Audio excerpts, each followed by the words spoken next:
नमस्कार दोस्तों, एक बार फिर आप सभी का स्वागत है हमारे YouTube channel GK prince academy पर। तो हम लोग डिस्कस कर रहे थे UP triple S C video exams के सामान्य जानकारी के अध्यायवार सॉल्व पेपर का। और इसमें जो यूथ कंपटीशन बुक के द्वारा नई जो बुक निकाली गई है उसमें लेटेस्ट सभी चीज़ें जो समाहित की गई हैं, यानी कि पेट 2022 के भी क्वेश्चन इसमें सम्मिलित किए गए हैं। तो उसी का हम देख रहे थे। ठीक है, आज ये इसका जो है तीसरा पार्ट होगा जिसमें हम भूगोल को देखेंगे। चूँकि भूगोल थोड़ा सा बड़ा ये टॉपिक है। ठीक है, भारत का भूगोल, इसके बाद मतलब विश्व का भूगोल, फिर भारत का भूगोल। तो सबसे पहले हम विश्व का भूगोल देखेंगे, इसके बाद हम इसमें जो है भारत का भूगोल देखने वाले हैं। इसके बाद फिर ये भूगोल कंप्लीट होने के बाद फिर हम जो है बात करेंगे पॉलिटी की। ठीक है, संविधान के बारे में।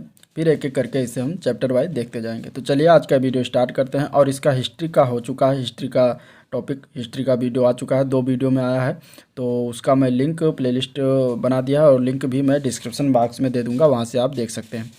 तो चलिए इसको आज हम इसमें निपटाएंगे विश्व के भूगोल को। ठीक है, तो क्वेश्चन स्टार्ट करते हैं ब्रह्मांड से। जितने भी क्वेश्चन पूछेंगे हैं ब्रह्मांड में यूपी ट्रिपल एस सी के 2015 से लेकर अब तक, तो सभी इसमें समाहित किए गए हैं। पहला क्वेश्चन आपके सामने है, दिया गया है, पृथ्वी की निम्न में से किस परत में वायुमंडलीय ओजोन परत अधिकतर केंद्रित है? क्षोभ मंडल, मध्य मंडल, समताप मंडल या फिर बाह्यमंडल? तो इसके राइट आंसर क्या होगा? तो राइट आंसर इसका हो जाएगा सी ऑप्शन, समताप मंडल में होता है। आंसर इसका सी ऑप्शन हो जाएगा। ठीक है, डिटेल देख लेते हैं। पृथ्वी के वायुमंडल में स्थित समताप मंडल में वायुमंडलीय ओजोन परत अधिकतर केंद्रित है। समताप मंडल जो है 16 से 50 किलोमीटर की ऊंचाई तक है और इसकी मोटाई जो है ध्रुवों पर अधिक होती है। वायुयान उड़ने की आदर्श दशा समताप मंडल में पाई जाती है। ओजोन परत सूर्य से आने वाली पराबैंगनी किरणों को जो है अवशोषित कर लेती है, जो पृथ्वी पर मनुष्यों में कैंसर रोग को जन्म देती है। इसलिए पृथ्वी का इसे जो है सुरक्षा कवच भी कहा जाता है। तो ये चीज़ें हो गई। इसमें लगभग टोटल अगर हम बात करें तो 200 प्लस क्वेश्चन है, तो थोड़ा हम इसको करेंगे स्पीड से। दूसरा क्वेश्चन चलते हैं। ये भी 2021 में क्वेश्चन पूछा गया था कि 2017 में वैज्ञानिकों ने ब्रह्मांड में सबसे प्राचीन सर्पिल आकार आकाशगंगा यानी कि स्पाइरल गैलेक्सी की खोज की है, जो बिग बैंग के ठीक 2.6 अरब साल बाद मौजूद थी। इस आकाशगंगा को किस नाम से जाना जाता है? इसका राइट आंसर क्या होगा? तो इसका राइट आंसर हो जाएगा ए पार्ट। इसे कहते हैं A1689b11। ठीक है, इसका ये नाम रखा गया है जो अभी खोजा गया है हाल ही में। ठीक है, 2017 में खोजा गया था। तो इसका आंसर क्या हो जाएगा? ए पार्ट। 2017 में और कहाँ के वैज्ञानिक? ऑस्ट्रेलिया के वैज्ञानिकों ने ब्रह्मांड में सबसे पुरानी सर्पिल आकाशगंगा की खोज की थी, जो बिग बैंग के ठीक 2.6 अरब साल बाद मौजूद थी। और इस आकाशगंगा को A1689b11 के नाम से जाना जाता है। वैज्ञानिकों के अनुसार यह आकाशगंगा 11 वर्ष पहले अस्तित्व में आई थी और इसकी खोज से आरंभिक ब्रह्मांड के बारे में गहन जानकारी मिल सकेगी। तो ये इसका महत्वपूर्ण पॉइंट था। अगला प्रश्न देखते हैं। अगला क्वेश्चन है, टूटकर गिरते हुए पिंडों के सिद्धांत की खोज किसने किया था? तो यह गैलीलियो के द्वारा किया गया था। राइट आंसर इसका बी ऑप्शन हो जाएगा। ठीक है, और गैलीलियो की का बात करें तो इन्होंने बताया था कि टूटकर गिरते पिंड की दूरी जो होती है वह समय के वर्ग के रूप में बढ़ती जाती है। अगला प्रश्न देखते हैं। आप सौरमंडल से क्वेश्चन होगा इसमें। ठीक है, तो पहला क्वेश्चन है, ओजोन होल किससे संबंधित है? तो ये संबंधित है समताप मंडल में ओजोन परत की मोटाई की जो कमी हो रही है, ओजोन का ह्रास हो रहा है, उससे संबंधित है। तो आंसर इसका सी ऑप्शन करेक्ट हो जाएगा। ठीक है, और ये जो है ओजोन ऑक्सीजन का ही एक विशेष रूप होता है जिसका रासायनिक सूत्र O3 होता है और ये समताप मंडल में स्थित है। पृथ्वी की सतह से लगभग 15 से 30 किलोमीटर की ऊंचाई पर इसकी सांद्रता अधिक होती है और पृथ्वी पर बढ़ती ग्रीन हाउस गैसों के कारण ओजोन परत में क्या हो रहा है? छिद्र हो रहा है, जिससे समताप मंडल में ओजोन परत की मोटाई कम हो रही है। और ओजोन परत सूर्य से आने वाली हानिकारक किरणों यानी कि पराबैंगनी किरणों को अवशोषित करती है, इसलिए ओजोन परत को जो है पृथ्वी का सुरक्षा कवच भी कहा जाता है। ठीक है, नेक्स्ट क्वेश्चन देखते हैं। अगला प्रश्न निम्नलिखित विकल्पों में से कौन सा सही ढंग से ग्रहों के उनके आकार के अवरोही क्रम को दर्शाता? अवरोही मीन्स घटते हुए, माने उनका सबसे बड़ा ग्रह, फिर सबसे छोटा, फिर उससे छोटा, फिर उससे छोटा, इस तरीके से इसका जो है अवरोही क्रम कौन सा इनमें से दर्शाता है ये बताना है। ठीक है, तो इसका राइट आंसर क्या होगा? राइट आंसर इसका हो जाएगा सी पार्ट। ठीक है, सबसे इसमें देखेंगे तो यूरेनस, यूरेनस के बाद पृथ्वी, पृथ्वी के बाद मंगल, मंगल के बाद बुध। ठीक है, आकार के अनुसार अगर ग्रहों के घटते क्रम यानी कि अवरोही क्रम में देखेंगे तो इस तरीके से सबसे बड़ा जो ग्रह होगा वो बृहस्पति है, फिर आता है सेकंड नंबर पर शनि, दूसरा है अरुण जिसको हम कहते हैं यूरेनस, और तीसरा है वरुण जिसको हम कहते हैं, चौथा है वरुण जिसको हम कहते हैं नेपच्यून, फिर आता है पृथ्वी, फिर शुक्र, फिर मंगल, फिर बुध। तो सबसे छोटा ग्रह हो गया बुध और सबसे बड़ा ग्रह हो गया बृहस्पति। ठीक है, तो इस तरीके से ये भी चीज़ें याद रखिएगा। अगला प्रश्न, अगला क्वेश्चन है प्रकाश वर्ष के किसके प्रकाश वर्ष जो होता है किसके मापन की इकाई होती है? तो ये होता है चली गई मतलब दूरी की जो है, प्रकाश वर्ष जो होता है दूरी का मात्रक होता है। तो आंसर आपका इसमें ए पार्ट हो जाएगा। एक वर्ष में निर्वात में प्रकाश द्वारा जो चली गई दूरी होता है उसको प्रकाश वर्ष में मापते हैं। तो आंसर इसका सी ऑप्शन सही हो जाएगा। ठीक है, और इसका एक प्रकाश वर्ष बराबर होता है 9.46 × 10⁻15 मीटर होता है। तो इतना ये जो है प्रकाश वर्ष बराबर होता है। अब अगला प्रश्न देखते हैं, सूर्य के प्रकाश को पृथ्वी तक पहुंचने में कितना समय लगता है? तो इसका आंसर हो जाएगा 8 मिनट 20 सेकंड। आंसर इसका हो जाएगा सी ऑप्शन। ठीक है, यानी कि अगर सेकंड में पूछा जाएगा तो लगभग 496.6 सेकंड यानी कि लगभग 500 सेकंड लगता है। सूर्य से पृथ्वी की न्यूनतम दूरी है 10.7 करोड़ किलोमीटर, अधिकतम दूरी है 15.21 करोड़ किलोमीटर, और सूर्य से पृथ्वी की माध्य दूरी है 14.98 करोड़ किलोमीटर। ठीक है, नेक्स्ट क्वेश्चन है, सौरमंडल की उत्पत्ति से संबंधित इनमें से कौन सा सिद्धांत सही ढंग से मेल खाता है? अब इसे बताना है कि कौन सा जो ये दिया गया है एक इसमें जो है सौरमंडल की उत्पत्ति से संबंधित सही है। तो इसमें अगर हम देखें तो ज्वारीय हाइपोथेसिस जो दिया गया है जेम्स जीन्स और हेरोल्ड जेफरी, तो ये सही रूप से ठीक है, मतलब सही है। इन्होंने ज्वारीय हाइपोथेसिस का जो है सिद्धांत दिया था, बाकी इसमें तीनों गलत हैं। इनका हम डिटेल देख लेते हैं। अब डिटेल में अगर देखें तो नेबुलर जो परिकल्पना है ये पियरे साइमन डी लाप्लास के द्वारा दिया गया था। ठीक है, और ज्वारीय हाइपोथेसिस जो है जेम्स जीन्स और हेराल्ड जेफरी ने दिया था। गैसीय हाइपोथेसिस जो है इमैनुअल स्वेडनबर्ग और इमैनुअल कांट के द्वारा दिया गया था। और ग्रहीय हाइपोथेसिस जो है थॉमस सी चैम्बरलिन और फॉरेस्ट आर मोल्टन के द्वारा दिया गया था तो देखिए ग्राम विकास अधिकारी 2018 के पेपर में आया था। क्वेश्चन बहुत इंपॉर्टेंट है और थोड़ा सा ये कठिन भी है, तो इसको याद रखिएगा। इसको एक पेज पर रख लीजिएगा लिख के, या फिर स्क्रीनशॉट ले सकते हैं। अगला प्रश्न देखते हैं, सूर्य का दीप्तमान आमुख जिसे हम देखते हैं क्या कहलाता है? तो सूर्य का दीप्तमान आमुख जो होता है जिसको हम देखते हैं उसको हम कहते हैं प्रकाश मंडल। राइट आंसर सी पार्ट हो जाएगा। सूर्य का बाह्यतम भाग जो केवल सूर्य ग्रहण के समय दिखाई देता है उसको हम कोरोना कहते हैं। ठीक है, पृथ्वी के लिए सूर्य का मुख्य स्रोत क्या है? तो वो है सूर्य। आंसर इसका ए पार्ट हो जाएगा। ठीक है, पृथ्वी के लिए ऊर्जा का मुख्य स्रोत जो है वो सूर्य है। आंसर ए पार्ट करेक्ट हो जाएगा। ठीक है, चलिए अगला प्रश्न देखते हैं। नासा के अनुसार सूर्य के बाद पृथ्वी का निकटतम तारा कौन सा है? तो वो है प्रॉक्सिमा सेंचुरी। ठीक है, प्रॉक्सिमा सेंचुरी जो है पृथ्वी सूर्य के बाद जो है सबसे निकटतम तारा है पृथ्वी का। आंसर इसका सी ऑप्शन सही हो जाएगा। अगला क्वेश्चन देखते हैं। अगला प्रश्न है बुध और शुक्र और मंगल से होगा, ग्रह से होगा क्वेश्चन। पहला क्वेश्चन देखें इसमें, तो सबसे चमकीला ग्रह का नाम क्या है? तो वो होता है वो शुक्र ग्रह। ठीक है, सबसे चमकीला ग्रह, इसको हम शाम का तारा या भोर का तारा भी कहते हैं। और ये सूर्य और चंद्रमा के बाद सर्वाधिक चमकीला दिखने वाला यह जो है तीसरा खगोलीय पिंड है, जो सूर्योदय के पहले और सूर्योदय के बाद जो है ये क्षितिज पर दिखाई पड़ता है। सूर्य ग्रह जो है सौरमंडल में सर्वाधिक ताप वाला ग्रह भी है। सूर्य ग्रह को पृथ्वी की बहन भी कहा जाता है। ये जो है सूर्य से निकटवर्ती दूसरा ग्रह है तथा सूर्य की परिक्रमा 225 दिनों में पूरी करता है। ये ग्रहों की सामान्य दिशा के विपरीत सूर्य की पूर्व से पश्चिम दिशा में जो है परिक्रमण करता है। नेक्स्ट क्वेश्चन देखते हैं, निम्नलिखित में से कौन सा ग्रह पृथ्वी की अपेक्षा आकार में छोटा है? तो वो ग्रह है शुक्र। ठीक है, शुक्र जो है पृथ्वी की अपेक्षा आकार में छोटा ग्रह है।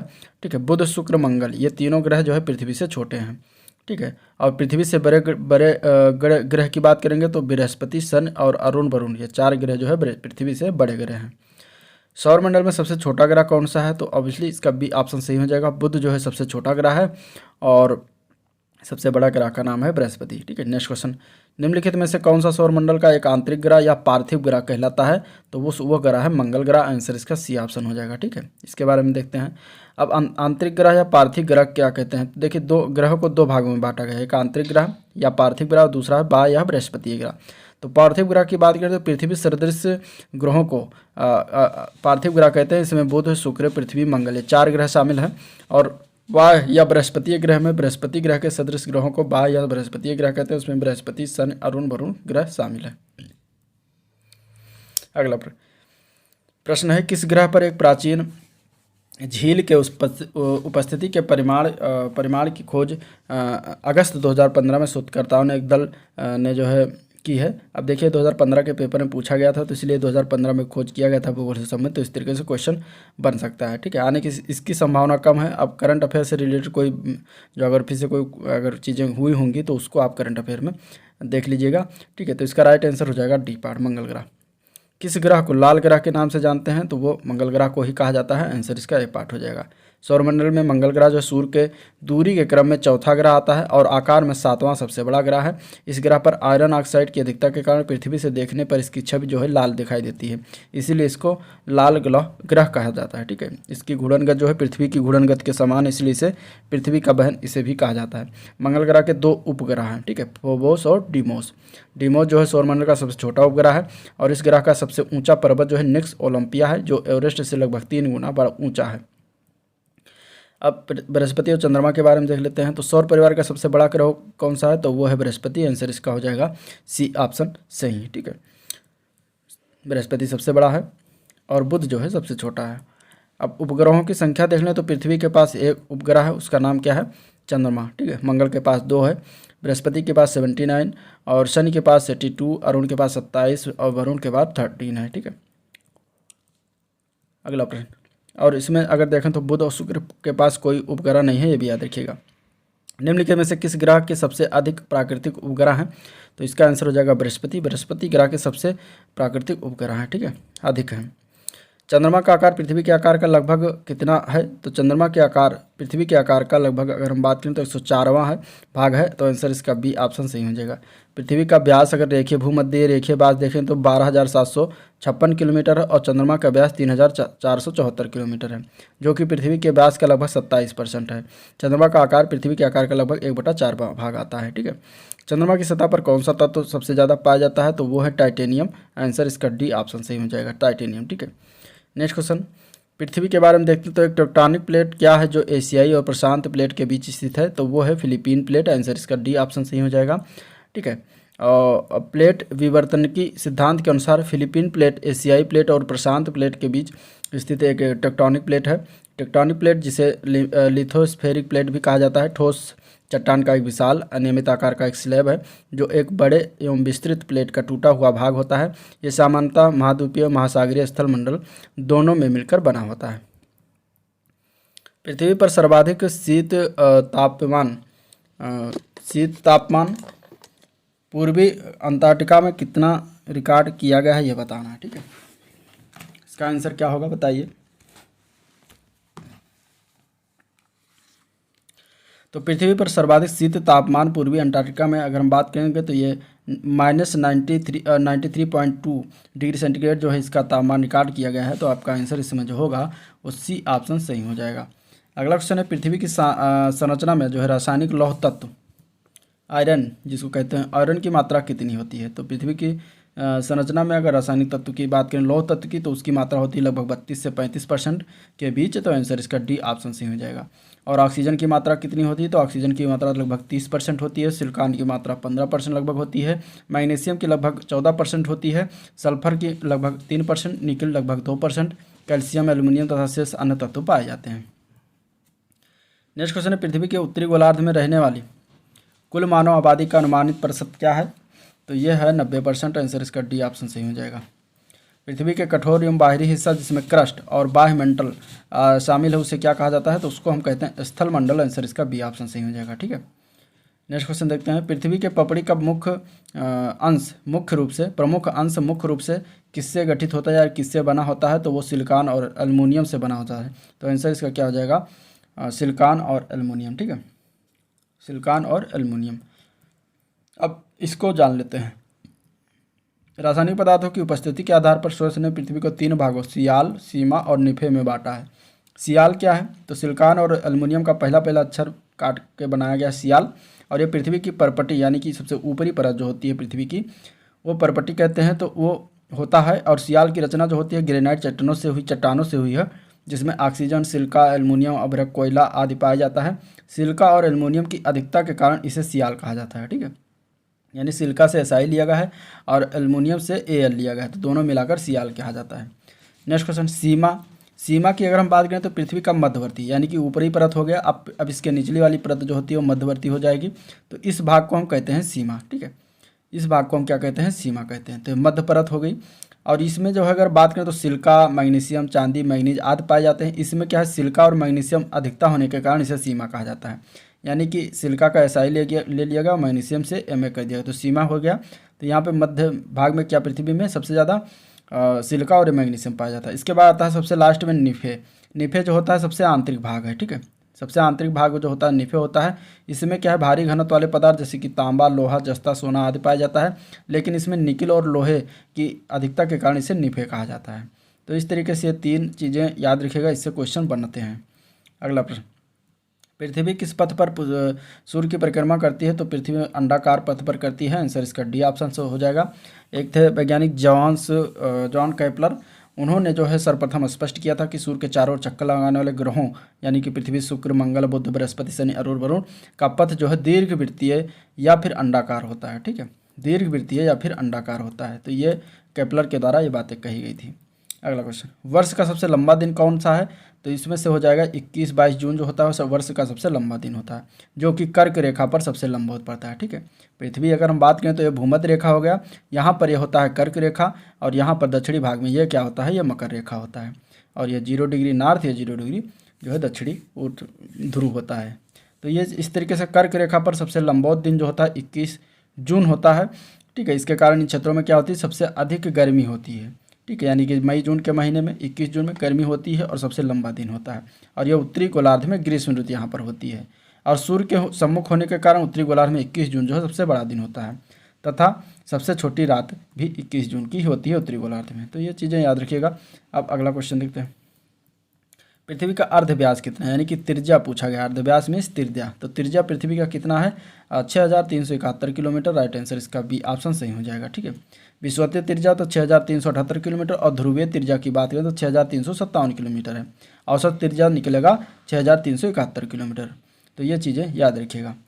किस तारीख को पृथ्वी की स्थिति सूर्य से सबसे पास में होती है? तो वो तारीख होता है 3 जनवरी। आंसर बी पार्ट हो जाएगा, ठीक है। 3 जनवरी को सूर्य से सबसे नज़दीक होती है पृथ्वी, और इसे क्या कहते हैं, उपसौर कहते हैं। और 4 जुलाई को पृथ्वी सूर्य से सबसे अधिक दूरी पर होती है, इसको कहते हैं अपसौर। 21 जून को सूर्य जो है कर्क रेखा पर लंबवत चमकता है और सबसे बड़ा दिन होता है। और 22 दिसंबर को सूर्य मकर रेखा पर सबसे लंबवत चमकता है और सबसे बड़ा दिन दक्षिणी गोलार्ध में होता है, ठीक है। सबसे बड़ा दिन, और उत्तरी गोलार्ध में सबसे बड़ा दिन 21 जून होता है। नेक्स्ट क्वेश्चन, 21 जून को दोपहर के सूर्य की स्थिति एकदम सिर के ऊपर कहाँ पर होती है? तो 23.5 यानी 23.5 डिग्री उत्तरी गोलार्ध में, यानी कि वही कर्क रेखा पर, ठीक है। नेक्स्ट क्वेश्चन, उत्तरी अक्षांश। अगला प्रश्न, किसी वर्ष की उन तिथियों को क्या कहते हैं जिनमें दिन और रात लंबाई में अंतर सर्वाधिक होता है? तो उसको हम कहते हैं संक्रांति। आंसर इसका सी ऑप्शन हो जाएगा, ठीक है। संक्रांत जो होती है खगोलीय घटना होती है। 21 जून को सूर्य कर्क रेखा पर लंबवत होता है, इसे कर्क संक्रांति कहते हैं। और इस दिन यानी कि 21 जून को उत्तरी गोलार्ध में सबसे बड़ा दिन होता है, और 22 दिसंबर को जो है सबसे छोटा दिन होता है। और सूर्य के मकर रेखा पर लंबवत होने पर जो है 22 दिसंबर को दक्षिणी गोलार्ध में सबसे बड़ा दिन होता है, और 21 जून को सबसे छोटा दिन होता है दक्षिणी गोलार्ध में, जिसे हम मकर संक्रांति कहते हैं। संक्रांति के दिन रात और दिन के लंबाइयों का जो है सर्वाधिक अंतर होता है। पृथ्वी का विषुवतीय व्यास कितना है? तो पृथ्वी के विषुवतीय व्यास की अगर हम बात करेंगे तो इसका राइट आंसर हो जाएगा ए पार्ट, ठीक है। 12,756 किलोमीटर। अब ये व्यास यहाँ पूछा गया है, या इसके पहले क्या पूछा गया था? इसके पहले अर्ध व्यास पूछा गया था, यानी कि त्रिज्या पूछा गया था। दोनों में कंफ्यूज मत होइएगा। पृथ्वी के आकार में अगर हम बात करें तो पृथ्वी आकार में 5वां सबसे बड़ा ग्रह है। ये अपने अक्ष पर जो है 23.5 डिग्री झुकी हुई है। यह सौरमंडल का एकमात्र ग्रह है जिस पर जीवन है, ठीक है। और इसका एकमात्र उपग्रह जो है चंद्रमा है। इसका विषुवतीय व्यास 12,756 किलोमीटर और ध्रुवीय व्यास 12,714 किलोमीटर है, ठीक है। यह अपने अक्ष पर पश्चिम से पूरब दिशा में 1610 किलोमीटर प्रति घंटा, यानी कि 1 घंटे में 1610 किलोमीटर ये चलती है चाल से। 23 घंटा 56 मिनट 4 सेकंड में एक चक्कर को अपना पूरा करती है। यानी यहाँ से अगर चलती है तो यहाँ तक पहुँचने में इसको 23 घंटे 56 मिनट 4 सेकंड लगता है, फिर यहाँ पर पहुँचती है। और कितनी स्पीड से? 1600 यानी 1610 किलोमीटर पर आवर की स्पीड से घूमती है, ठीक है। दक्षिणी गोलार्ध में सबसे छोटा दिन कौन सा होता है? तो दक्षिणी गोलार्ध में अगर हम बात करें, बात हो चुकी 21 जून को सबसे छोटा दिन होता है, ठीक है।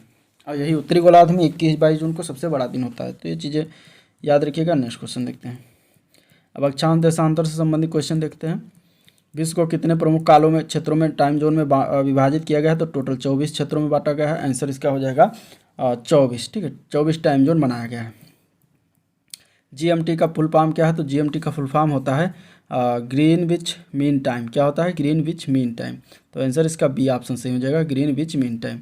अब जीएमटी की अगर हम बात करें तो ग्रीनविच मीन टाइम का अभिप्राय उस समय से होता है जो ग्रेट ब्रिटेन का मानक समय है। इंग्लैंड के निकट शून्य देशांतर पर स्थित ग्रीनविच नामक स्थान से गुजरने वाली काल्पनिक रेखा को प्राइम मेरिडियन या शून्य देशांतर कहते हैं, और इसी देशांतर रेखा के समय को सभी देश मानक समय मानते हैं। भारत में 82.5 डिग्री पूर्व यामोत्तर को मानक मध्याह्न रेखा माना जाता है, और इस रेखा पर वर्णित स्थानीय समय को पूरे देश का स्थानिक मान जो है समय माना जाता है। और यह 5 राज्यों में अगर हम बात करें भारत में, तो 5 राज्यों कौन कौन से? उत्तर प्रदेश, मध्य प्रदेश, छत्तीसगढ़, उड़ीसा और आंध्र प्रदेश से होकर गुजरती है। और हमारा मानक समय जो है ग्रीनविच के मानक समय से 5.5 घंटा आगे है। ठीक है, तो अगला प्रश्न देखते हैं। भारतीय मानक समय ग्रीनविच माध्य समय से कितना घंटा आगे? तो अभी बात हुई 5.5 घंटे। आंसर इसका हो जाएगा सी पार्ट। ठीक है, भारत का मानक रेखा की बात करेंगे तो 82.5 डिग्री पूर्व में है। ठीक है, 82.5 डिग्री पूर्व होने के चलते भारत का मानक समय ग्रीनविच समय से 5.5 घंटा आगे है। कर्क रेखा किससे होकर नहीं गुजरती? किसी राज्य से? तो कर्क रेखा उड़ीसा से होकर नहीं गुजरती। राइट आंसर होगा सी पार्ट। कर्क रेखा ग्लोब पर जो है विषुवत रेखा से 23.5 डिग्री उत्तरी अक्षांश पर जो है एक काल्पनिक रेखा है, और इस जो कि भारत के मध्य से होकर 8 राज्यों से होकर गुजरती है, भी याद रखिएगा। कौन कौन से? तो गुजरात, राजस्थान, मध्य प्रदेश, छत्तीसगढ़, झारखंड, पश्चिम बंगाल, त्रिपुरा और मिजोरम से होकर गुजरती है। तो दिए गए ऑप्शन में उड़ीसा था जो कि वहाँ से नहीं गुजरती। ठीक है, नेक्स्ट क्वेश्चन। बसंत विषु होता है किस समय को? तो बसंत विषु होता है 21 मार्च को। आंसर ए पार्ट हो जाएगा। ठीक है, अगला प्रश्न।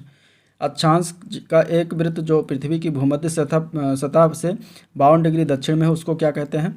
तो उसको कहते हैं 52 डिग्री 52वां समांतर दक्षिण। आंसर इसका क्या हो जाएगा? डी पार्ट करेक्ट हो जाएगा। ठीक है, अगला क्वेश्चन। दिन रात कहाँ पर बराबर होता है? Important question. तो दिन रात विषुवत रेखा पर बराबर होते हैं।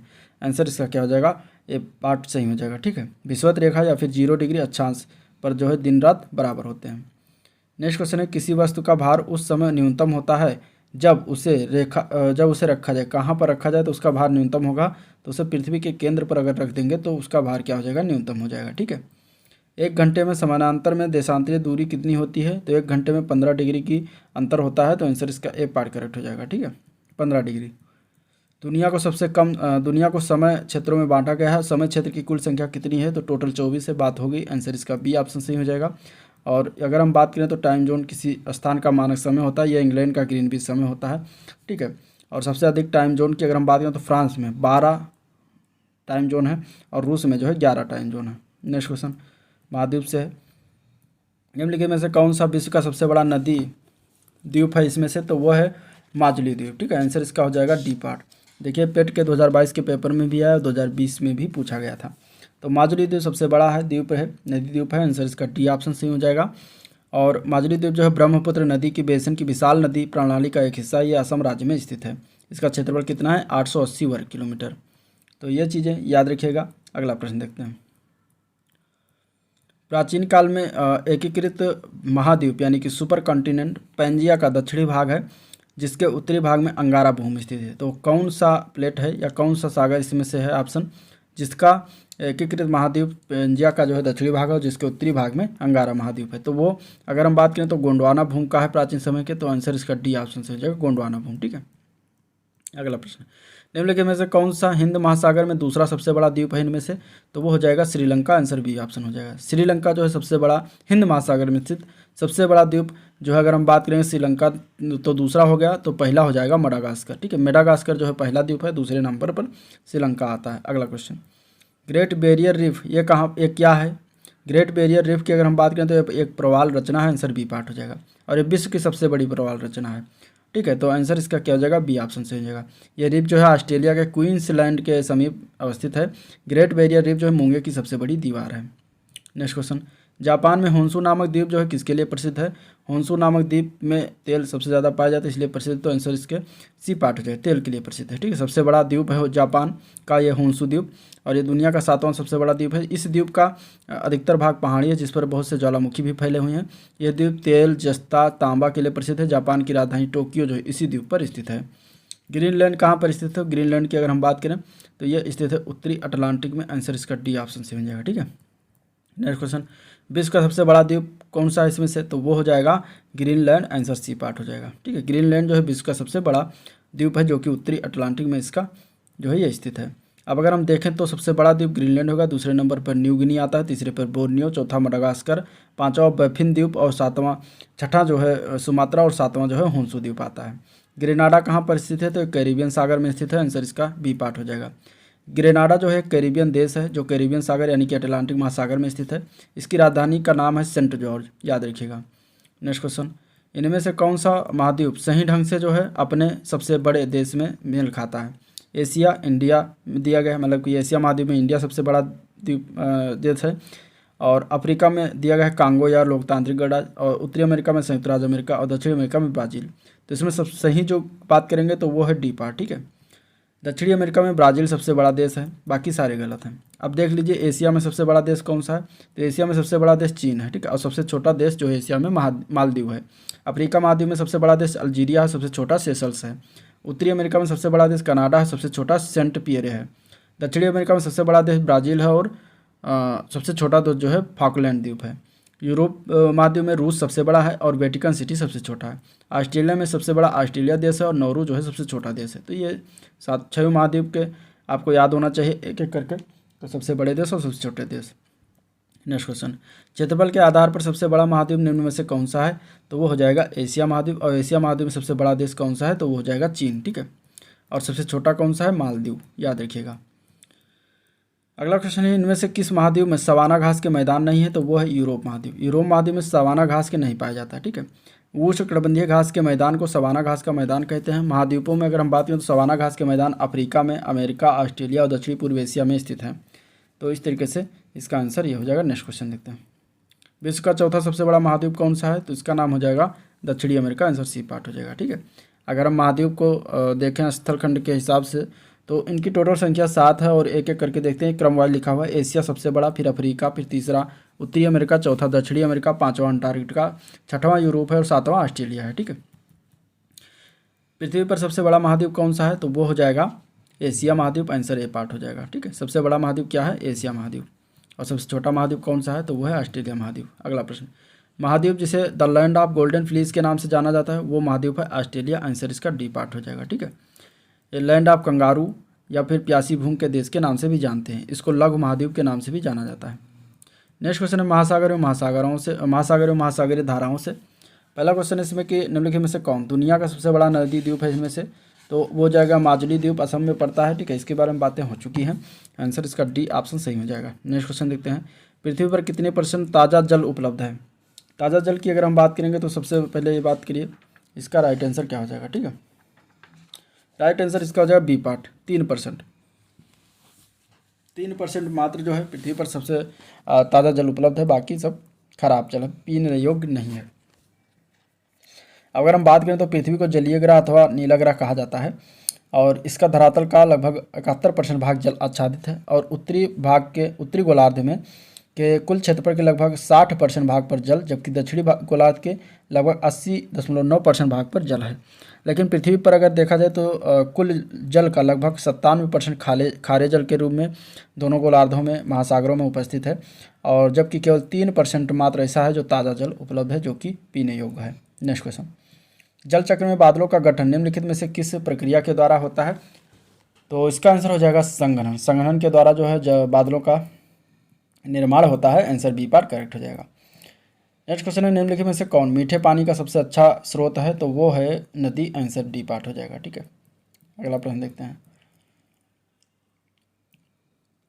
मेरियाना खाई किसके लिए प्रसिद्ध है, तो वो प्रसिद्ध है पृथ्वी पर सबसे गहरे बिंदु के लिए, आंसर इसका हो जाएगा सी पार्ट। ठीक है, मेरियाना या फिर इसको चैलेंजर गर्त भी कहा जाता है, और ये जो है खाई प्रशांत महासागर में मेरियाना द्वीप के पूर्वी भाग पर चाप के आकार में फैला हुआ, माने चाप के इस तरीके से, और इसकी उत्पत्ति जो है प्लेटों के खिसकने से हुई। इसकी गर्त की खोज 1948 में HMS चैलेंजर सेकंड नामक जहाज जलयान के द्वारा किया गया था, और इस गर्त की अनुमानित गहराई 11,022 मीटर है, और ये जो है विश्व का सबसे गहरा गर्त माना जाता है। नेक्स्ट क्वेश्चन, प्रसिद्ध जावा ट्रेंच नामक सबसे गहरा स्थल किस महासागर में स्थित है, तो ये हिंद महासागर में स्थित है, आंसर इसका सी ऑप्शन सही हो जाएगा। ठीक है, महासागर गर्त महासागरीय बेसिन के सबसे नीचे भाग है, और इनकी तली औसत महासागरीय नितल से काफ़ी नीचे मिलती है। इनकी उत्पत्ति जो है महासागरीय तली महासागरीय तली में पृथ्वी के क्रस्ट के वलन तथा भ्रंशन के परिणाम स्वरूप मानी जाती है।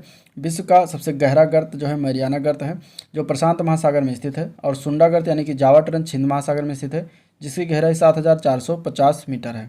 और यह हिंद महासागर का सबसे बड़ा गर्त है, जो हिंद महासागर के उत्तर पूर्व दिशा में स्थित है। ठीक है, अगला प्रश्न देखते हैं। निम्न में से किसे हिंद महासागर के सबसे गहरे बिंदु के रूप में जाना जाता है? तो वो है सुंडा ट्रंच। आंसर इसका बी ऑप्शन सही हो जाएगा। सुंडा गर्त जो है सबसे हिंद महासागर का सबसे गहरा गर्त है। नेक्स्ट क्वेश्चन है, समुद्री जल का औसतन खारापन कितना होता है? तो वो होता है लगभग 35%। Answer B part correct, C part correct हो जाएगा। ठीक है, नेक्स्ट क्वेश्चन, निम्नलिखित में से किस सागर का जल सर्वाधिक खारा है? तो वो है मृत सागर का। आंसर डी पार्ट हो जाएगा। लवणता को प्रति हजार में व्यक्त करते हैं और समुद्री जल की औसत लवणता जो है 35 प्रति 1000 ग्राम होती है। समान खारेपन वाले स्थानों को मिलाकर जो है खींची गई रेखा को समलवण रेखा कहते हैं। 20 डिग्री से 40 डिग्री उत्तरी अक्षांश और 10 डिग्री से 30 डिग्री दक्षिणी अक्षांश के मध्य अधिक लवणता पाई जाती है। तुर्की की वान झील की लवणता सबसे अधिक है, 330 प्रति 1000 प्रति ग्राम होती है, प्रति 1000 ग्राम होती है। और दूसरी सबसे अधिक लवणता मृत सागर में 238 प्रति 1000 ग्राम होती है। ठीक है, पाई जाती है। नेक्स्ट क्वेश्चन, निम्नलिखित में से कौन सा महासागर सबसे छोटा है इनमें से? तो वो है आर्कटिक महासागर। आंसर सी पार्ट हो जाएगा। अब इसको घटते क्रम में महासागरों का क्षेत्रफल के घटते क्रम में देख लीजिए। सबसे बड़ा महासागर प्रशांत महासागर, दूसरे पर आएगा अटलांटिक महासागर। ठीक है, और तीसरे पर आता है हिंद महासागर, चौथे पर आता है आर्कटिक महासागर। तो ये याद रखिएगा, सबसे लास्ट में आर्कटिक, सबसे पहले प्रशांत। पर्वत पठार से देखते हैं क्वेश्चन, निम्नलिखित में से किन नदियों पर पंचेत हिल बांध का निर्माण किया गया है? तो इसका आंसर हो जाएगा दामोदर नदी पर किया गया है। आंसर ए पार्ट हो जाएगा। ठीक है, ये देखिए जेईई 2018 के पेपर 2022 में जो हुआ उसमें पूछा गया था।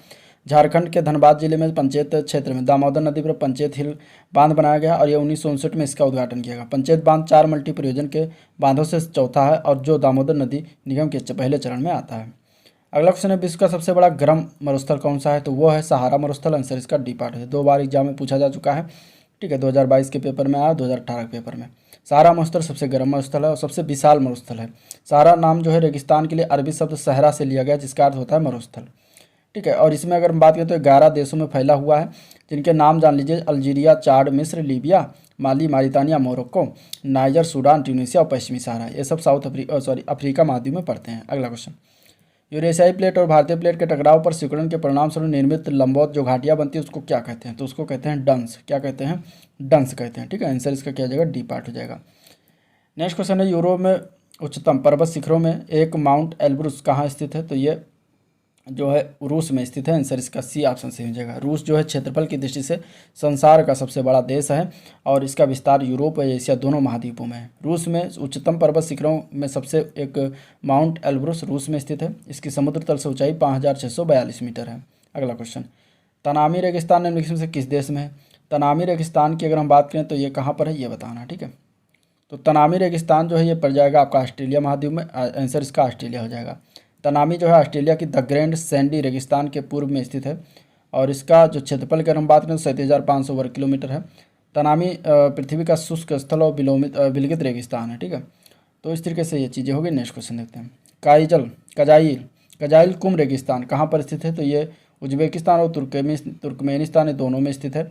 ठीक है, कजाइल कुम रेगिस्तान उज्बेकिस्तान, कजाकिस्तान और तुर्कमेनिस्तान यानी 3 देशों में इसका क्षेत्रफल फैला हुआ है। यह रेगिस्तान सिर दरिया या आमू दरिया नामक 2 नदियों के दोआब के मध्य स्थित है। अगला क्वेश्चन, निम्नलिखित में से कौन सा देश आंशिक या पूर्ण रूप से सहारा रेगिस्तान में नहीं आता? इनमें से। ठीक है, तो इसका आंसर क्या हो जाएगा? तो इसका आंसर हो जाएगा सी पार्ट। नाइजीरिया जो है ये आंशिक या पूर्ण रूप से सहारा रेगिस्तान में नहीं आता। बाकी अल्जीरिया, लीबिया, मिस्र ये सभी देश जो है सहारा रेगिस्तान के अंतर्गत अंदर में आते हैं। ठीक है, सहारा रेगिस्तान के बारे में बात हो चुका है। अगला प्रश्न, कौन सी पर्वत की चोटी पृथ्वी के केंद्र से दूरतम बिंदु पर है? तो वो है माउंट चिम्बराजो। कौन सा है? माउंट चिम्बराजो। ठीक है, ये इक्वाडोर एक देश है, इक्वाडोर में। तो वहाँ पर पर्वत की चोटी पृथ्वी के केंद्र के दूरतम बिंदु पर है और ये विषुवत रेखा का स्थित देश इक्वाडोर में स्थित है। चूँकि पृथ्वी गोल नहीं है, दीर्घवृत्ताकार है, जिससे विषुवत रेखा का इसका व्यास जो है सबसे अधिक हो जाता है। अगला प्रश्न, हिमालय के सर्वोच्च शिखर माउंट एवरेस्ट की ऊंचाई कितनी है? तो इसकी ऊंचाई 8,848 मीटर। आंसर बी पार्ट हो जाएगा। ठीक है, कितना है? 8,848। लेकिन अभी इसकी नई ऊंचाई जो है जारी किया गया है एवरेस्ट की 8,848.86 मीटर हो गया है। ठीक है, नेक्स्ट क्वेश्चन, निम्नलिखित में से कौन सा उच्चतम पर्वत शिखर जो है एक गैर एशियाई है? तो वो है एकांकागुआ पर्वत। आंसर डी पार्ट हो जाएगा। एशिया के बाहर विश्व का सबसे ऊंचा पर्वत जो है एकांकागुआ पर्वत, जो कि अर्जेंटीना में स्थित है। तो आंसर इसका डी पार्ट करेक्ट हो जाएगा। ठीक है, अर्जेंटीना की अगर हम बात करें तो यहाँ के फेमस फुटबॉलर हैं, क्या नाम है उनका, लियोनेल मेसी, याद रखिएगा। विश्व की सबसे बड़ी पर्वत श्रृंखला कौन सी है, तो वो है एंडीज, आंसर इसका सी ऑप्शन हो जाएगा।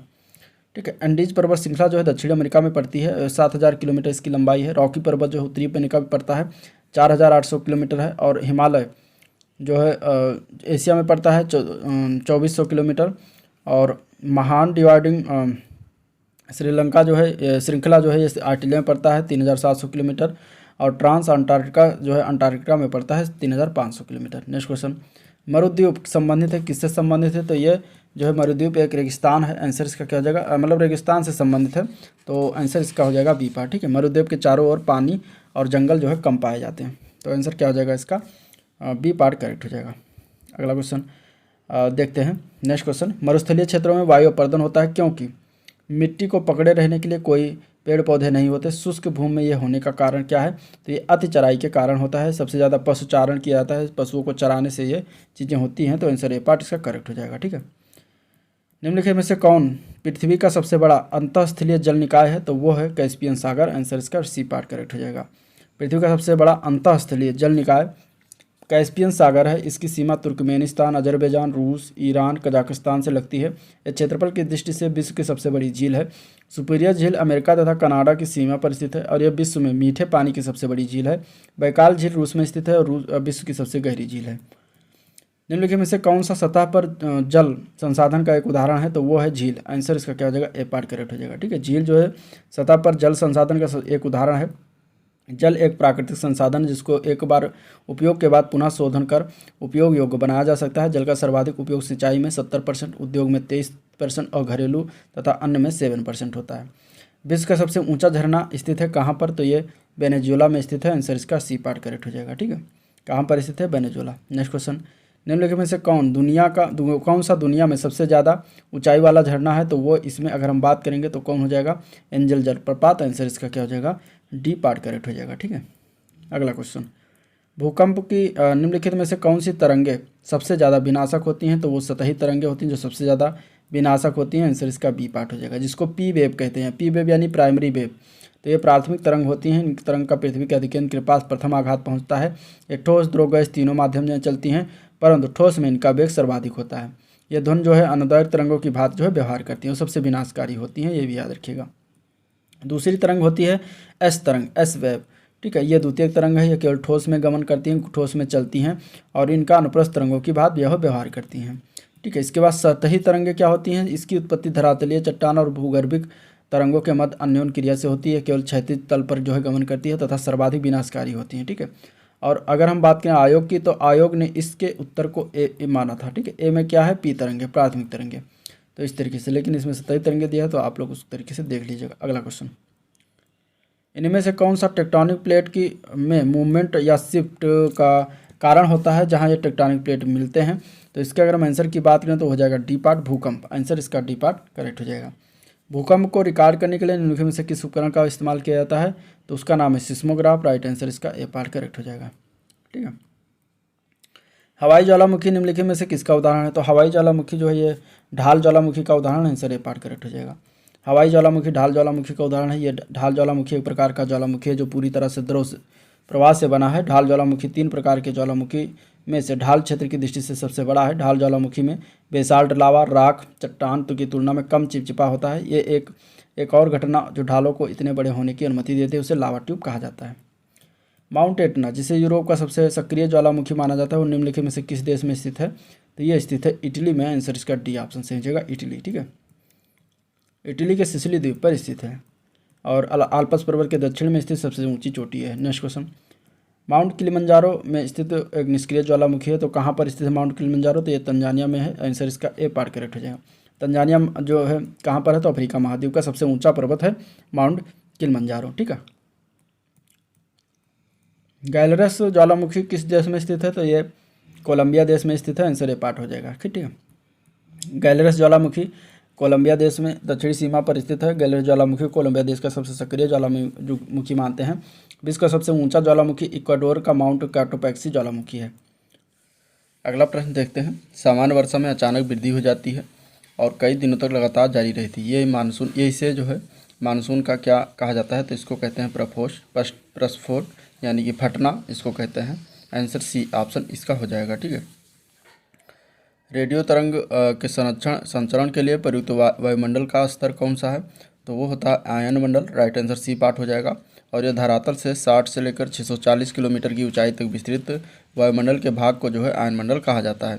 ऊंचाई के साथ ही इस मंडल में जो है तापमान की वृद्धि होती है और आयन मंडल का सबसे नीचे स्थित डी लेयर होता है, जिससे विद्युतीय और चुंबकीय तरंगें परावर्तित होती रहती हैं। आयन मंडल की सबसे ऊपरी परत के सभी प्रकार की रेडियो तरंगें जो है परावर्तित होती हैं। नेक्स्ट क्वेश्चन है, वायु का लगभग कितना भाग ऑक्सीजन है?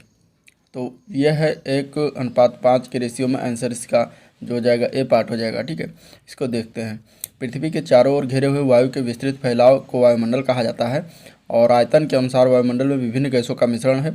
जैसे कि नाइट्रोजन का परसेंटेज में देखें तो 78.08% आता है, ऑक्सीजन जो है 20.95% है और कार्बन डाइऑक्साइड की मात्रा 0.03%, आर्गन है 0.93%। इसलिए अगर देखा जाए तो वायुमंडल में ऑक्सीजन का भाग जो है 1:5 के रेशियो में आएगा। सामान्य वायुमंडलीय दाब कितना होता है? तो सामान्य वायुमंडलीय दाब जो होता है 700 मिलीमीटर पारा स्तंभ के बराबर होता है। तो आंसर डी ऑप्शन इसका सही हो जाएगा। ठीक है। नेक्स्ट क्वेश्चन, कब अग्नि ज्वलनशील नहीं हो पाती, इनमें से बताना है। ठीक है। जब अब इसमें बताना ऑप्शन में, ये लेखपाल के पेपर में पूछा गया था, चकबंदी लेखपाल में। तो आग जब नहीं जलेगी जब हवा में ऑक्सीजन की मात्रा जो है 15% से कम हो जाए, यानी कि जहाँ पर 15% से कम ऑक्सीजन की मात्रा हो जाएगी वहाँ पे आग जो है नहीं लगेगा। ठीक है। नेक्स्ट क्वेश्चन, इनमें में से कौन सी गैस वातावरण का महत्तम भाग है? इनमें से तो वो है nitrogen. Right answer C option सही हो जाएगा। ठीक है। सबसे ज़्यादा योगदान नाइट्रोजन का ही है। हवा में निम्नलिखित में से कौन सी गैस प्रधान रूप में विद्यमान है? इनमें से तो नाइट्रोजन सबसे ज़्यादा है। आंसर सी ऑप्शन इसका सही हो जाएगा। ठीक है। वो कौन सी पर्यावरणीय परत है जो विकिरण को पृथ्वी पर वापस में परावर्तित पर करती है? तो वो है स्ट्रेटोस्फेयर। ठीक है। स्ट्रेटोस्फेयर है और इसके अगर हम बात करें हिंदी में, इसको हम कहते हैं समताप मंडल। तो ये ऐसी परत है जहाँ पे आने वाली जो विकिरण होती है, पृथ्वी से निकलने वाली जो विकिरण होती है, वो स्ट्रेटोस्फेयर से टकरा के जो है फिर वापस जो है पृथ्वी पर आ जाती है। ठीक है। तो और जबकि आयनोस्फेयर जो होता है आयन मंडल से रेडियो तरंगें टकरा कर वापस आती हैं। नेक्स्ट क्वेश्चन, धुंध जो नमी के कणों से बना है उसको क्या कहते हैं? जो धुंध जो होता है जो नमी के कणों से बनता है उसको हम क्या कहेंगे? तो उसको हम कहेंगे कोहरा। ठीक है। क्या कहते हैं? कोहरा कहते हैं आंसर इसका, जो कि एक धूल कण, धुआं और संघनित जल के पिंडों से मिलकर बनता है। ठीक है। वायुमंडल में लगभग कितने % नाइट्रोजन है? तो वो है 78 से 79%। राइट आंसर इसका ए पार्ट करेक्ट हो जाएगा। नेक्स्ट क्वेश्चन देखते हैं। अब क्वेश्चन, प्रमुख नदियाँ झीलों से। उस सबसे बड़े देश का नाम बताइए जिसकी सीमा में एक भी नदी नहीं बहती है। वो ऐसा एक देश है, वो है सऊदी अरब। ठीक है। यहाँ पे एक भी नदी जो है इसके सीमा के अंदर जो है एक भी नदी क्रॉस नहीं होती। ठीक है। तो आंसर आपका इसमें बी ऑप्शन सही हो जाएगा। और इसके अलावा 17 देश अन्य भी हैं। इसमें अगर देखा जाए तो ओमान, कतर भी आता है जहाँ नदियाँ नहीं बहती। कौन सी नदी पूर्वी चीन सागर में बहती है? तो वह है यांगसी नदी। आंसर सी ऑप्शन सही हो जाएगा। ठीक है। यांगसी नदी पूर्वी चीन सागर में बहती है। इस नदी के किनारे सभ्यताओं का जन्म हुआ, इसलिए इसे सभ्यता का पालना घर कहा जाता है। यह नदी उत्तरी शंघाई में बहती है। यह जो है चीन की और एशिया की सबसे बड़ी नदी है। इसका बहाव उत्तर पश्चिम से दक्षिण पूर्व में है। ठीक है। और अगर हम देखें तो चीन की दूसरी सबसे बड़ी नदी क्या नाम क्या है? हुआंगहो, जिसको हम पीली नदी कहते हैं। निम्नलिखित में से कौन सी नदी विषुवत रेखा को 2 बार काटती है? ठीक है। तो विषुवत रेखा को 2 बार काटने वाली नदी का नाम है कांगो नदी। आंसर सी पार्ट हो जाएगा, जिसे जायरे नदी के नाम से भी जाना जाता है और ये अफ्रीका महाद्वीप की एक प्रमुख नदी है। 4700 किलोमीटर की दूरी तय करने वाली ये नदी मध्य अफ्रीका की सबसे विशाल और नील नदी के बाद अफ्रीका की सबसे लंबी नदी है। ये भूमध्य रेखा को 2 बार काटती है। ठीक है। पृथ्वी पर जो भूमध्य रेखा है इसको 2 बार काटती है इस तरीके से। दक्षिण अफ्रीका की लिम्पोपो नदी जो है मकर रेखा को 2 बार काटती है, यानी कि यहाँ पे जो मकर रेखा है लिम्पोपो नदी भी 2 बार इसको काटती है। ठीक है। और भारत की माही नदी कर्क रेखा को 2 बार काटती है, यानी कि जो कर्क रेखा इधर भारत से होकर गुजरती है तो वहाँ पे माही नदी जो है 2 बार काटती है। नेक्स्ट क्वेश्चन, डेन्यूब नदी का उद्गम देश उद्गम किस देश में है, तो डेन्यूब नदी जो है जर्मनी में है। आंसर इसका बी पार्ट हो जाएगा। ठीक है, डेन्यूब नदी मध्य यूरोप में बहने वाली नदी है। इस नदी का उद्गम जर्मनी देश के ब्लैक फॉरेस्ट के पहाड़ों से स्थित, ठीक है, दोनाउ सिंगन के कस्बे के पास से निकलता है, जो फिर पूर्व की ओर बहती है, अंत में काला सागर में जाकर मिलती है। डेन्यूब नदी ओल्गा नदी के बाद यूरोप की दूसरी सबसे लंबी नदी है। अब अगला प्रश्न देखते हैं, निम्नलिखित में से कौन सा इसमें से ओमान की राजधानी है, तो वो है मस्कट जो है ओमान की राजधानी। ठीक है, और ये दिया गया है मनामा जो है, ये अगर हम बात करें ये किसकी राजधानी, तो ये बहरीन की राजधानी, बहरीन देश की राजधानी मनामा है। ठीक है, मास्को की अगर हम बात करते हैं तो मास्को जो है रूस की राजधानी, रशिया। ठीक है, और माले जो दिया गया है, माले किसकी राजधानी है, माले जो है मालदीव की राजधानी है। ठीक है, मालदीव।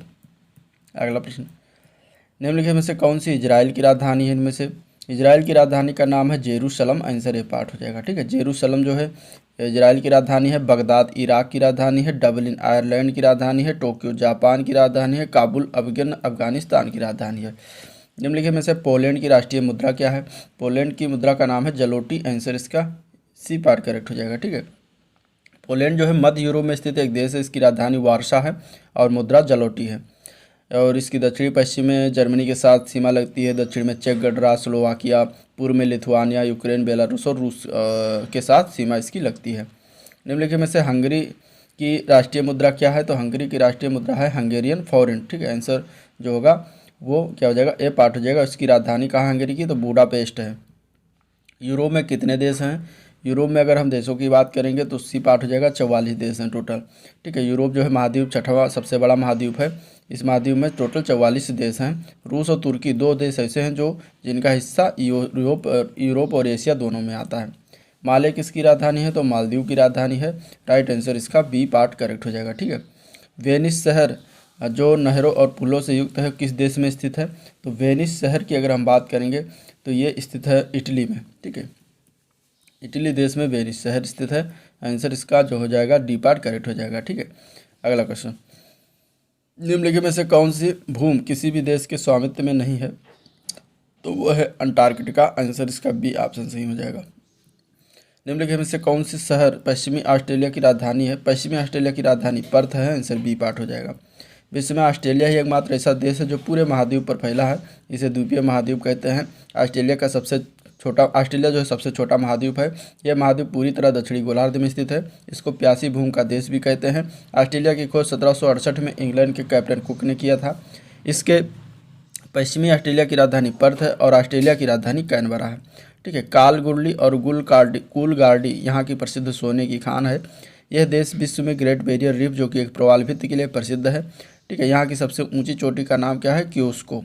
और टॉरस जलसंधि जो है ऑस्ट्रेलिया और न्यू गिनी के बीच स्थित है। तो ये कुछ बातें ऑस्ट्रेलिया के बारे में होगी। अगला प्रश्न, निम्नलिखित में से सर्वाधिक सीमा वाला देश कौन सा है, तो वो है चीन। आंसर ए पार्ट हो जाएगा। ठीक है, जिससे 14 देशों की सीमा स्पर्श करती है। यह देश उत्तरी कोरिया, रूस, Mongolia, Kyrgyzstan, Kazakhstan, Tajikistan, Afghanistan, Bharat, Pakistan, Nepal, Bhutan, Myanmar, Laos और वियतनाम है। ठीक है, दुनिया का सबसे छोटा देश का नाम क्या है, तो वो है वेटिकन सिटी। ठीक है, वेटिकन सिटी है। आंसर इसका बी पार्ट करेक्ट हो जाएगा। ये रोम महाद्वीप में स्थित है, पृथ्वी का सबसे छोटा और स्वतंत्र देश है। ग्रेनेडा कहाँ स्थित है, ग्रेनेडा की अगर हम बात करेंगे तो ये कैरिबियन सागर में स्थित है। इसका आंसर हो जाएगा बी पार्ट कैरिबियन सागर। ठीक है, आंसर क्या हो जाएगा, बी पार्ट कैरिबियन सागर। नेक्स्ट क्वेश्चन है, स्वीडन की राजधानी का नाम क्या है, तो स्वीडन की राजधानी का नाम स्टॉकहोम है। आंसर ए पार्ट हो जाएगा। ठीक है, और स्विट्जरलैंड की राजधानी बर्न, लग्जमबर्ग की राजधानी लग्जमबर्ग और स्पेन की राजधानी मैड्रिड। इनमें से कौन सा एक यूरोपीय देश है, तो बुल्गारिया एक यूरोपीय देश है। ठीक है, और बाकी अगर हम इसके बात करें राजधानी की तो सोफिया नाम है। सूडान, बेनिन, घाना जो है अफ्रीकी महाद्वीप के देश हैं। अजरबैजान जो कभी सोवियत संघ का एक हिस्सा था, निम्नलिखित में से कौन सी उसकी राजधानी है, तो अजरबैजान की राजधानी बाकू है। आंसर इसका सी ऑप्शन सही हो जाएगा। निम्नलिखित में से किस देश की समुद्री सीमा भूमध्य सागर पर नहीं है, तो वो है बेल्जियम। बेल्जियम की सीमा समुद्री सागर पर नहीं लगती। ठीक है, बाकी सारी की समुद्री सागर पर इसमें से लगते हैं। निम्नलिखित में से कौन सा एक अल्पाइन देश है, तो वह है इटली। इटली एक अल्पाइन देश है। ठीक है, आल्प्स पर्वत के आसपास के क्षेत्रों में स्थित देशों को अल्पाइन देश कहते हैं। अल्पाइन देशों में प्रमुख देश Austria, Germany, France, Italy, Liechtenstein, Monaco, Slovenia, Switzerland आते हैं। ठीक है, आल्प्स पर्वत जो है पूर्णतः यूरोप महाद्वीप में स्थित है।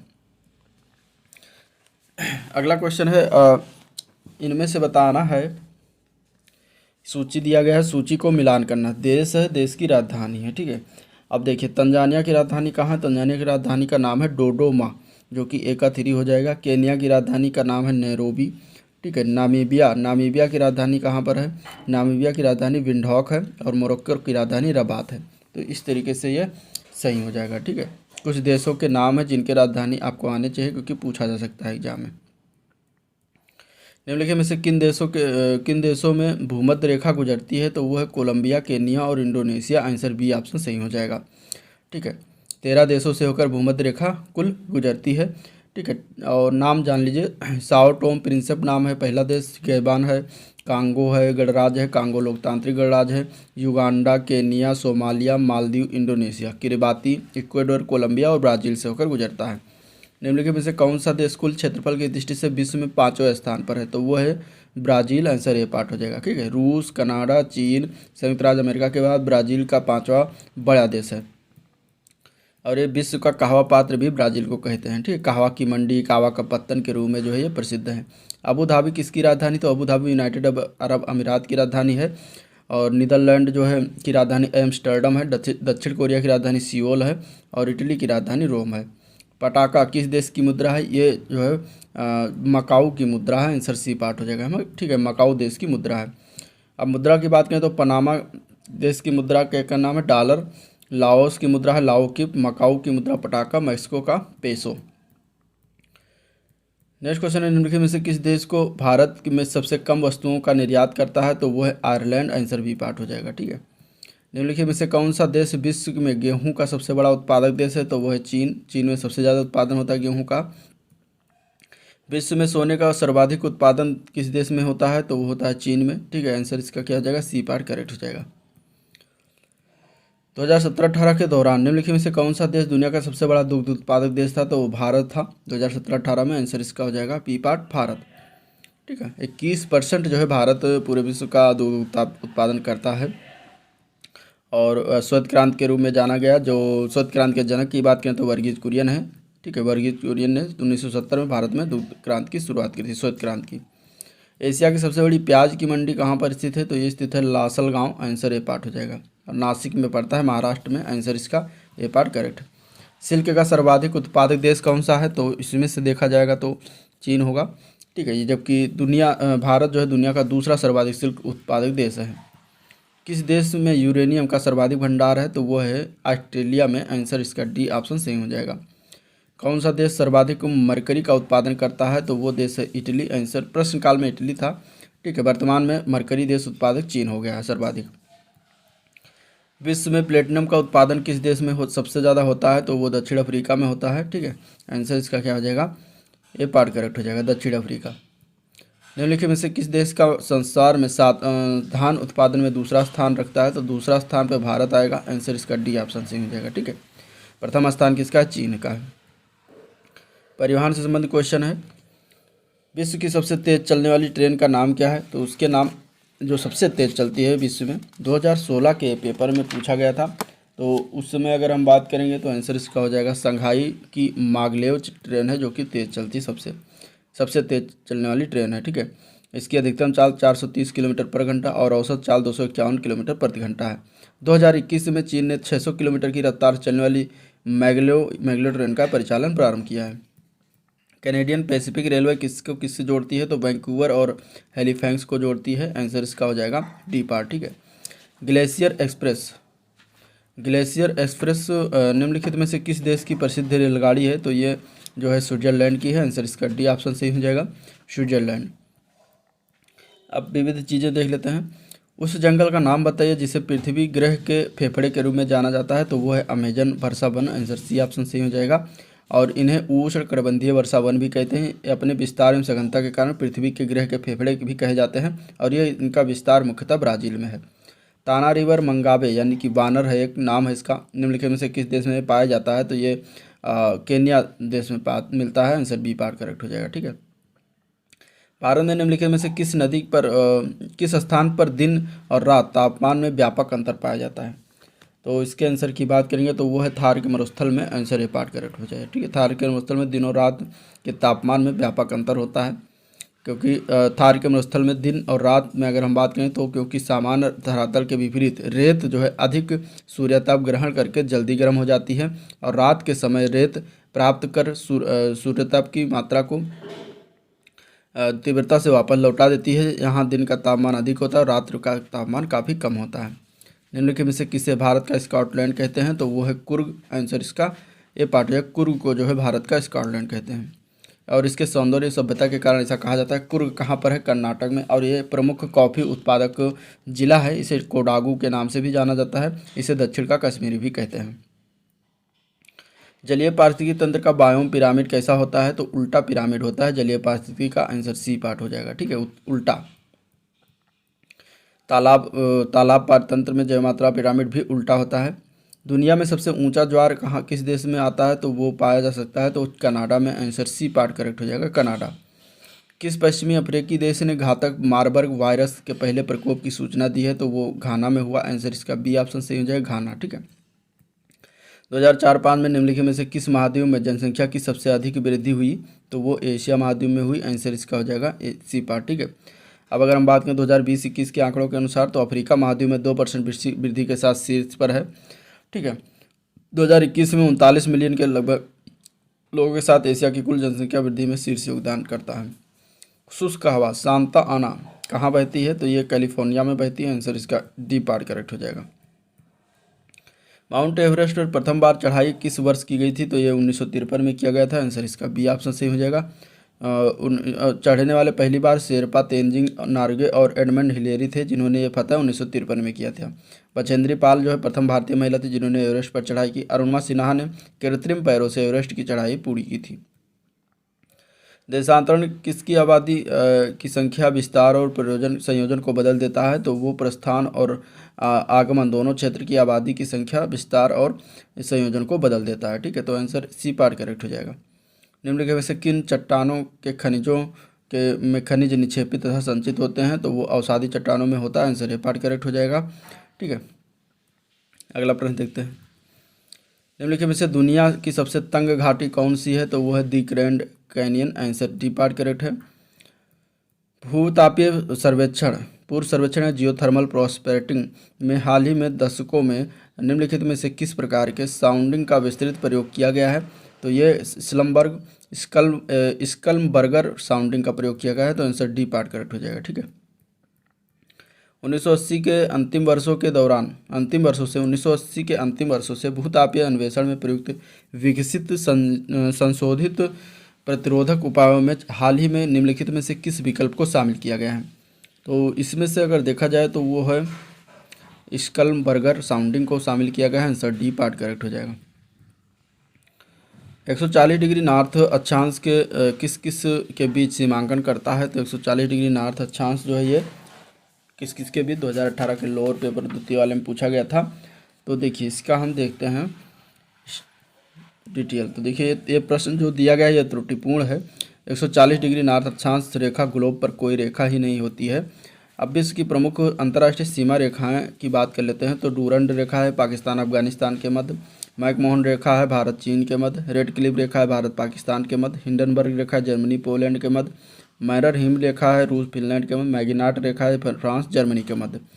ठीक है, 17वीं समांतर रेखा है उत्तरी वियतनाम और दक्षिणी वियतनाम के मध्य, और 20वीं समानांतर रेखा है लीबिया सूडान के मध्य, 22वीं है मिस्र सूडान, 24वीं है भारत पाकिस्तान कक्ष के मध्य, 25वीं समानांतर रेखा मारितानिया माली के मध्य, 31वीं समानांतर रेखा ईरान इराक, 38वीं समानांतर रेखा उत्तरी कोरिया और दक्षिणी कोरिया के मध्य है, 49वीं समांतर रेखा अमेरिका कनाडा के मध्य है, और 141वें पश्चिमी देशांतर रेखा अलास्का व कनाडा के मध्य है। ठीक है, ओडरनीस रेखा जर्मनी और पोलैंड, सिगफ्राइड जर्मनी और फ्रांस के मध्य है। तो ये सारी रेखाएं हैं जो कि इम्पॉर्टेंट है। बाकी क्वेश्चन में जो पूछा गया था 140 डिग्री नॉर्थ अक्षांश रेखा वो कहीं पर नहीं है। भारत और श्रीलंका को अलग करने वाली जनराशि कौन सी है, तो वो है पाक जल संधि, आंसर सी पार्ट करेक्ट हो जाएगा।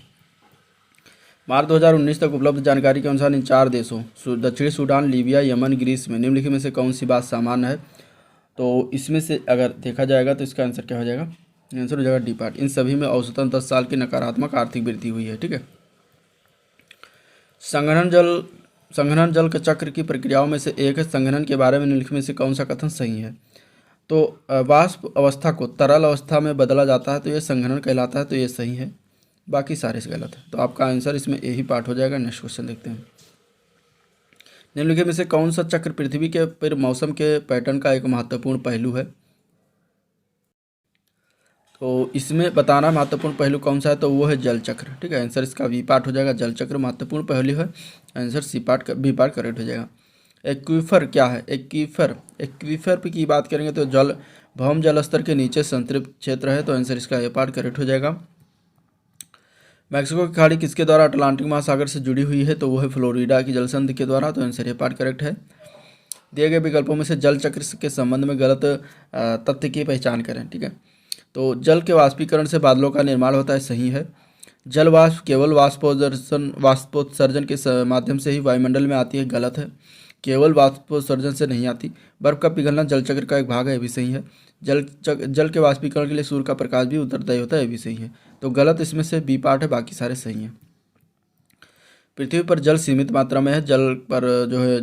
पृथ्वी पर जल विभिन्न प्रक्रियाओं जैसे कि वाष्पीकरण, संघनन, बादल का निर्माण, वर्षा एवं जल का धरातलीय प्रवाह से होकर लगातार गुजरता है, और ऐसा चक्र लगातार चलता रहता है, जिसे हम साधारण भाषा में जल चक्र कहते हैं। जल के वाष्पीकरण से बादलों का निर्माण होता है। जल के वाष्पीकरण के लिए सूर्य का प्रकाश आवश्यक उत्तरदायी होता है तथा बर्फ का पिघलना भी जल का ही भाग है। असंगत मिलान करना, इनमें से बताना है कौन सा एक गलत मिलान किया गया है। तो दुनिया की सबसे गहरी झील जो सुपीरियर झील है, गलत। बाकी दुनिया की सबसे बड़ा प्राणी ब्लू व्हेल, सही है। दुनिया में सबसे बड़ा डेल्टा सुंदरबन का डेल्टा भारत और बांग्लादेश के मध्य, ये भी सही है। दुनिया में सबसे बड़ा रेगिस्तान सहारा रेगिस्तान, ये भी सही है। ठीक है, अब अगर हम बात करें सुपीरियर झील, तो उत्तरी अमेरिका महाद्वीप में स्थित विश्व की सबसे बड़ी ताज़े पानी की झील है। ठीक है, सुपीरियर झील कनाडा और संयुक्त राज्य अमेरिका की अंतर्राष्ट्रीय सीमा की दोनों ओर बहती है। उत्तरी अमेरिका महाद्वीप विश्व का तीसरा सबसे बड़ा महाद्वीप है, जबकि विश्व की सबसे गहरी झील है जो है वो बैकाल झील है। ठीक है, जो कि एशिया महाद्वीप में स्थित है। तो और फिनलैंड को 1000 झीलों का देश भी कहा जाता है। नेक्स्ट क्वेश्चन है, अंतर्राष्ट्रीय चावल अनुसंधान संस्थान कहाँ पर स्थित है? तो ये स्थित है मनीला में, आंसर इसका डी पार्ट हो जाएगा। ठीक है, फिलीपींस की राजधानी है मनीला, वहाँ पर जो है अंतर्राष्ट्रीय चावल अनुसंधान संस्थान स्थित है। ठीक है, और इसका दक्षिण वाला एशियाई केंद्र जो बनाया गया है वो दक्षिण में वाराणसी में। ठीक है, तो ये याद रखिएगा। यूरोप का प्रमुख मछुआही क्षेत्र डॉगर बैंक कहाँ स्थित है? तो ये स्थित है यूरोप में, उत्तरी सागर में, आंसर सी पार्ट हो जाएगा। ठीक है, उसको डॉगर बैंक कहते हैं। अगला प्रश्न है, पेंटागोनिया कहाँ स्थित है? पेंटागोनिया की अगर हम बात करें तो ये स्थित है अर्जेंटीना में, आंसर ए पार्ट हो जाएगा। ठीक है, एक पठार है जो दक्षिण अमेरिका के महाद्वीप अर्जेंटीना और चिली में स्थित है। इसका दक्षिणी भाग क्या है? मरुस्थलीय है। विश्व में मूंगा रेशम का अग्रणी उत्पादक देश कौन सा है? तो मूंगा रेशम के अग्रणी उत्पादक देश में देखेंगे तो भारत है, आंसर ये पार्ट करेक्ट हो जाएगा। ठीक है, भारत जो है मूंगा उत्पादन का अग्रणी देश है। विश्व में भौगोलिक दृष्टि से एशिया में रेशम का सर्वाधिक उत्पादन होता है, जो विश्व के कुल उत्पादन का लगभग 95% है। ठीक है, रेशम कीट के सभी प्रजातियों से प्राप्त होती है, और यह किसमें निम्न प्रकार की, पहला सहतूत है, ओक टसर है या उष्णकटिबंधीय टसर है, मूंगा है, इरी है इत्यादि है। नेक्स्ट क्वेश्चन, इसका केंद्र कहाँ पर है? केंद्रीय रेशम अनुसंधान प्रशिक्षण केंद्र मैसूर में स्थित है। किसी क्षेत्र की औसत जलवायु को जानने के लिए निम्नलिखित में से किसका योगदान नहीं होता? तो वृक्षों की संख्या का योगदान नहीं होता, आंसर सी पार्ट करेक्ट हो जाएगा। निम्बस किस मेघ को दर्शाता है? तो निम्बस जो है ये वर्षा मेघ को दर्शाता है, राइट आंसर इसका सी पार्ट हो जाएगा। ठीक है, वर्षा मेघ को निम्बस दर्शाता है। सर्वाधिक वार्षिक वर्षा कहाँ पर होती है? तो ये होता है अमेजन बेसिन में, आंसर बी पार्ट हो जाएगा। ठीक है, यहाँ पर औसतन वार्षिक वर्षा 200 सेंटीमीटर होती है। ये बेसिन विषुवत रेखीय प्रदेश में पड़ता है, यहाँ जिससे यहाँ वर्ष भर वर्षा होती है। इसके अतिरिक्त गंगा बेसिन में औसत वर्षा 110 सेंटीमीटर होती है, जबकि कैनेडियन शील्ड और साइबेरियन मैदान में अल्प वर्षा होती है। बारिश की छाएं जब बनाई जाती हैं और जब हवाएं नमी को ऊपर उठाने के लिए तेज़ी से बढ़ती हैं, जहां हवा ठंडी होती है और बारिश या बर्फ के रूप में अपनी नमी के वेग को नीचे गिराने के लिए संघनित होती है, तो इनमें से कौन सा वर्षा छाया प्रभाव नहीं बनाता? तो इसमें से कौन सा वर्षा छाया प्रभाव नहीं बनाता? तो वो है भूमध्य सागर के सागरीय तट, आंसर इसका सी पार्ट करेक्ट हो जाएगा। भूमध्य सागर का सागरीय तटीय क्षेत्र वर्षा छाया का प्रभाव क्षेत्र नहीं बनाता। भूमध्य सागरीय वर्षा वाली पेटी का विस्तार 30 डिग्री से 40 डिग्री अक्षांशों के मध्य पाया जाता है। यहाँ वर्षा का वार्षिक औसत औसत जो है 10-100 सेंटीमीटर तक रहता है। यहाँ ग्रीष्म ऋतु शुष्क और सर्दियों में वर्षा होती है। शीतकाल में पछुआ, पवनों और चक्रवातों की वर्षा होती है। तो ये था विश्व का भूगोल, जिसको हम लोगों ने देखा, डिस्कस किया। वीडियो पसंद आया तो लाइक करिएगा, चैनल को सब्सक्राइब नहीं किया तो फटाफट सब्सक्राइब कर लीजिएगा और साथ ही साथ अपने दोस्तों में शेयर भी कर दीजिएगा, ठीक है। और ये वीडियो पर एंड करते हैं विश्व का भूगोल को। अगले वीडियो में हम देखेंगे भारत का भूगोल, जो कि बहुत इंपॉर्टेंट है, बहुत ही अच्छा वीडियो है। इससे क्वेश्चन बनते हैं, 2-4-5 क्वेश्चन हर एग्जाम में, तो देखना मत भूलिएगा और चैनल को सपोर्ट करते रहिए। आज के लिए एंड करते हैं, मिलते हैं नेक्स्ट वीडियो में, तब तक के लिए थैंक यू।